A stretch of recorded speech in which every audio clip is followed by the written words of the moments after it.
నూజివీడు నియోజకవర్గ పరిధిలోని చాట్రాయి మండలం, ముసునూరు మండలాలలో గల పలు గ్రామాల్లో ఈదురుగాలుల కారణంగా తోటలలో మామిడికాయలు రాలిపోయాయి. ఈ సీజన్లో దిగుబడి తగ్గిందని ఇప్పటికే రైతులు ఆవేదన వ్యక్తం చేస్తుంటే మూలిగేనకపై తాటికాయ పడ్డ చందంగా అకాల వర్షం, ఈదురుగాలుల కారణంగా మామిడికాయలు నేలరాలడంతో అపార నష్టం వాటిల్లిందని రైతన్నలు ఆవేదన వ్యక్తం చేస్తున్నారు.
పెద్ద పెద్ద లాట్లు అంతేగా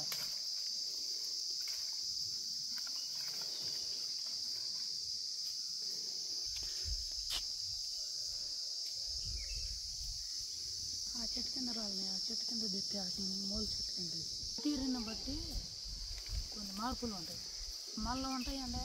మన కల్చర్ కదండి. వర్షానికి గాలుము వచ్చి మొత్తం కాయలు మొత్తం పడిపోయినాయి, మొత్తం రాలిపోయినాయి అండి, నేలపాలు అయిపోయినాయి అండి. సంవత్సరం అంతా చాకరీ చేసి, సంవత్సరం అంతా ఇది చేసి ఇది పండిస్తే లాస్ట్లో గాలిదుమ్మలు వచ్చి నేలపాలు అయిపోయినాయండి. ఈ మొత్తం పారిపోయటమేనండి.